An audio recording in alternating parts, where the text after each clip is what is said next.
Hi hello everyone welcome to Raju rose warriors channel. ಎಲ್ಲರೂ ಹೇಗಿದ್ದೀರಾ? ಎಲ್ಲರೂ ಚೆನ್ನಾಗಿದ್ದೀರಾ ಅನ್ಕೊಳ್ತೀವಿ. ಆದರೆ ನಾವು ಮಾತ್ರ ಸ್ವಲ್ಪ ಚೆನ್ನಾಗಿಲ್ಲ. ಯಾಕಂದರೆ ನಮ್ಮ ತೋಟದಲ್ಲಿ 2 ಬೋರುಗಳಿಂದ ಕೇಬಲ್ನ ಕಟ್ ಮಾಡ್ಕೊಂಡು ಹೋಗಿದ್ದಾರೆ ಕೇಬಲ್ ಕಳ್ಳರು. ನಮ್ಮ ಮನೆಗೆ ಹೋಗೋ ದಾರಿನಲ್ಲಿನೇ ಇರುವಂತಹ ಈ 2 ಬೋರು ಸೆಂಟ್ರಲ್ ದಾರಿ ಇದೆ. ಆ ಕಡೆ ಒಂದು ಬೋರ್ ಇದೆ, ಈ ಕಡೆ ಒಂದು ಬೋರ್ ಇದೆ. 2 ಬೋರಲ್ಲೂ ಸಹ ಕೇಬಲ್ನ ಕಟ್ ಮಾಡ್ಕೊಂಡು ಹೋಗಿದ್ದಾರೆ. ನಾವೊಂದು 15 ದಿನ ಟ್ರಿಪ್ಗೆ ಅಂತ ಉತ್ತರಾಖಂಡ್ ಕಡೆ ಹೋಗಿದ್ವಿ. ಆ ಸಮಯ ನೋಡ್ಕೊಂಡೆ ಈ 2 ಬೋರಲ್ಲೂ ಸಹ ಕೇಬಲ್ನ ಕಟ್ ಮಾಡ್ಕೊಂಡು ಹೋಗಿದ್ದಾರೆ. ಮಳೆ ಸ್ವಲ್ಪ ಆಗಾಗ ಬೀಳ್ತಾನೆ ಇತ್ತು. ಅದಕ್ಕೆ ತೋಟಕ್ಕೆ ನೀರು ಬಿಡೋ ಅಂತ ಕೆಲಸ ಇರಲಿಲ್ಲ. ಈಗ ಮಳೆ ಸ್ವಲ್ಪ ಕಡಿಮೆ ಆಗಿದೆ. ನೀರು ಬಿಡೋಣ ಅಂತ ಮೋಟ್ರ್ ಆನ್ ಮಾಡಕ್ ಹೋದ್ರೆ ಕೇಬಲೇ ಇಲ್ಲ. ಕುಡಿಯೋರ್ಗೆ ಏನಾದ್ರು ಕಾಸು ಬೇಕು ಅಂತ ಕೇಳಿದ್ರೆ ಕೈಯಿಂದ ಕಾಸಾದ್ರೂ ಕೊಟ್ಬಿಡ್ತಿದ್ವಿ. ಈ ತರ ಚೋಚೆ ಬತ್ತಿನ ಕೆಲಸ ಮಾತ್ರ ಮಾಡಬಾರ್ದಿತ್ತವ್ರು. ಕೇಬಲ್ ಕಳ್ತನ ಮಾಡುವಂತ ಕೇಬಲ್ ಕಳ್ಳಣ್ಣನವರಿಗೆ ಒಂದು ರಿಕ್ವೆಸ್ಟ್, ದಯವಿಟ್ಟು ನೀವು ಕೇಬಲ್ ಕಟ್ ಮಾಡ್ಕೊಳ್ತೀರಲ್ವಾ, ಒಂದು ಅರ್ಧ ಅಡಿ 1 ಅಡಿ ಸ್ಪೇಸ್ ಬಿಟ್ಟಾದ್ರೂ ಕಟ್ ಮಾಡ್ಕೊಳ್ಳಿ. ಬೇರೊಂದು ಕೇಬಲ್ನ ಜೈಂಟ್ ಮಾಡೋದಕ್ಕೆ ಹರಸಾಹಸನೇ ಪಟ್ಟಿದ್ದಾಯ್ತು. ನಾವು ಗಂಡ ಹೆಂಡತಿ ಅಷ್ಟು ಕಷ್ಟಪಟ್ಟಿದ್ದೀವಿ. ಅಷ್ಟು ಹಾನಿಗೆ ಕಟ್ ಮಾಡ್ಕೊಂಡು ಹೋಗಿದ್ದಾರೆ. ಅವ್ರಿಗೆ ಕೈಗೆ ಏನು ಬರಲ್ಲ ಹೇಳಿ.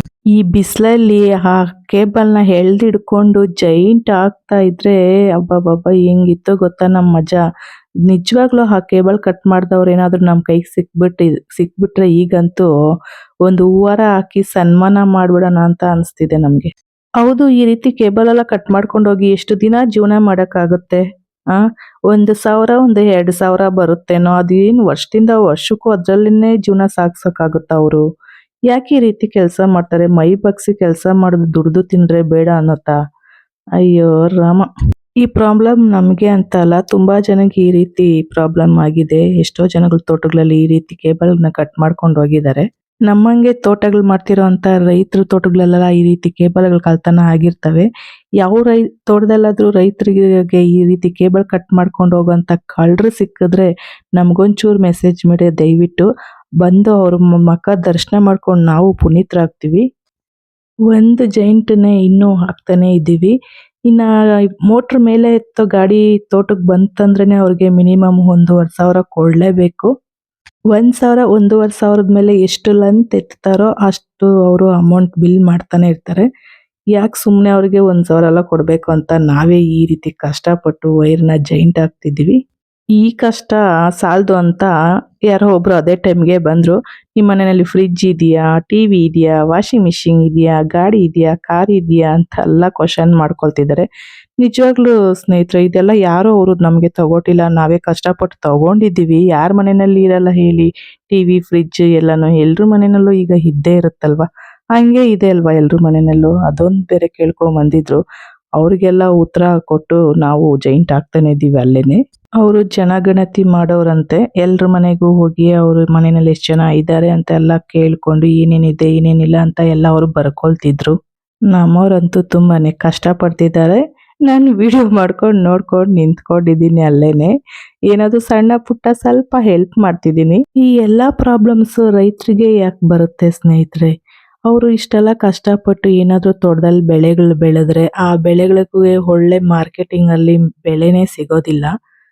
ಅದ್ರಲ್ಲಿ 108 ಪ್ರಾಬ್ಲಮ್ಸು. ಮೋಟ್ರು ರಿಪೇರಿ ಆಯಿತು, ಅಲ್ಲಿ ಟಿ ಸಿ ರಿಪೇರಿ ಆಯಿತು, ಈ ಕಡೆ ಜಂಪ್ ಎಗ್ರೋಯ್ತು, ಏನೇನೋ ಪ್ರಾಬ್ಲಮ್ಸ್ ಬರ್ತಾನೆ ಇರುತ್ತೆ. ಸಾಲದೆ ಇರೋದಕ್ಕೆ ಈ ಕಳ್ಳರ ಕಾಟ ಬೇರೆ. ನೋಡಿ, ಇಲ್ಲಿ ಪ್ಯಾನಮ್ ಬೋರ್ಡ್ಗಳಿಂದ ಕೆಳಗಡೆ ಕೆಳ್ಕೊಂಡು ಕೇಬಲ್ನ ಎಳ್ಕೊಂಡು ಹೋಗಿದ್ದಾರೆ. ಇವ್ರಿಗೆಲ್ಲ ಕರೆಂಟ್ ಶಾಕ್ ಹೊಡೆಯೋದಿಲ್ಲ. ಯಾಕಂದ್ರೆ ಫಸ್ಟ್ ಇಲ್ಲಿ ಎಳ್ಕೊಂಡ್ಬಿಡ್ತಾರಲ್ವಾ ಪ್ಯಾನಮ್ ಬೋರ್ಡಿಂದ, ಕರೆಂಟ್ ಎಲ್ಲಿ ಪಾಸ್ ಆಗುತ್ತೆ. ಈ ಬೋರುಗಳು ಮನೆ ಹತ್ರನೇ ಇರೋದ್ರಿಂದ ಈ ಮಿಷಿನ್ ಮನೆದು ಡೋರ್ ಕ್ಲೋಸ್ ಮಾಡ್ತಿರ್ಲಿಲ್ಲ. ಯಾರು ಬರ್ತಾರೆ ಬಿಡು, ನಾವು ಆಗಾಗ ಓಡಾಡ್ತಿರ್ತೀವಲ್ಲ ಅಂತ ಅಂದ್ಬಿಟ್ಟು ಸ್ವಲ್ಪ ಡಿಲೇ ಮಾಡಿದ್ವಿ. ಆದ್ರೆ ಈ ರೀತಿ ಕಟ್ ಮಾಡ್ಕೊಂಡು ಹೋಗ್ತಾರಂತ ನಾವು ಊಹೆ ಕೂಡ ಮಾಡ್ಕೊಂಡಿರ್ಲಿಲ್ಲ. ನಮ್ಗೆ ಈ ರೀತಿ ಕಷ್ಟ ಆಗ್ತಿದೆ. ಆ ಕಳ್ಳರು ಬಿರಿಯಾನಿ ತಿಂತಾ ಇದ್ದಾರೇನೋ. ಒಳ್ಳೆ ರುಚಿನೇ ಇರುತ್ತೆ ಅನ್ಸುತ್ತೆ. ಆ ಬಿರಿಯಾನಿ ಚೆನ್ನಾಗೇ ಇರುತ್ತೆ. ಅಂದ್ರೆ ಚೆನ್ನಾಗಿ ಜೀರ್ಣ ಆಗುತ್ತೆ ಬಿಡಿ. ಈ ರೀತಿ ಎಲ್ಲ ತಿಂದ್ರೆ ಅವ್ರ ಜೀರ್ಣ ಚೆನ್ನಾಗೇ ಆಗುತ್ತೆ. ಪ್ರತಿಯೊಬ್ಬ ರೈತರು ಎಚ್ಚರಿಕೆಯಿಂದ ಇರಿ. ಇದು ಕೆಲಸ ಬೇರೆ ಊರಿಂದ ಬಂದು ಹೊಸ ಜನ ಮಾಡಿರೋದಕ್ಕೆ ಸಾಧ್ಯ ಇಲ್ಲ. ಇಲ್ಲಿ ಸುತ್ತಮುತ್ತ ಇರೋವಂಥವ್ರು ಯಾರೋ ನೋಡ್ಕೊಂಡಿದ್ದೇ ಬೇಕು ಅಂತ ನಾವು ಇಲ್ದಿರೋ ಸಮಯ ನೋಡಿ ಈ ರೀತಿ ಮಾಡಿದ್ದಾರೆ. ಆ ಕೇಬಲ್ ಬೇಕಾದರೆ ನಾವು ದುಡ್ಡು ಕೊಟ್ಟು ತರ್ಬೋದು, ಅದೇನು ದೊಡ್ಡ ವಿಷಯ ಅಲ್ಲ. ಆದರೆ ಅದು ಮತ್ತೆ ಜೈಂಟ್ ಮಾಡಿ ಇಷ್ಟು ಕಷ್ಟಪಟ್ಟು ಅದನ್ನು ಕಲೆಕ್ಷನ್ ಕೊಟ್ಟು ಮೋಟ್ರ್ ಆನ್ ಮಾಡಿಸೋದಕ್ಕೆ ಸಾಕಾಗ್ಬಿಡುತ್ತೆ. ನಮ್ಮ ಯಜಮಾನ್ರಂತೂ ಬಾಯಿಂದ ಕಚ್ಚಿ ವೈರನ್ನು ಎಳೆದು ಜೈಂಟ್ ಆಗ್ತಾ ಇರೋದನ್ನ ನೋಡೋದಕ್ಕೆ ನನಗೆ ತುಂಬ ಕಷ್ಟ ಆಗ್ತಿದೆ. ನಾನೀಗಂತೂ ಮನೆ ಕಡೆ ಹೊರಟೇ ಹೋಗ್ತೀನಿ. ಸ್ನೇಹಿತರೆ, ನನ್ನ ವಿಡಿಯೋನ ಇದುವರೆಗೂ ನೋಡಿದಂತಹ ನನ್ನ ಚಾನೆಲ್ನ ಸಬ್ಸ್ಕ್ರೈಬರ್ಗೂ ವ್ಯೂಸರ್ಗೂ ಹೃತ್ಪೂರ್ವಕವಾದಂಥ ಧನ್ಯವಾದಗಳು. ಸಿಗುವ ಮತ್ತೊಂದು ವಿಡಿಯೋದಲ್ಲಿ.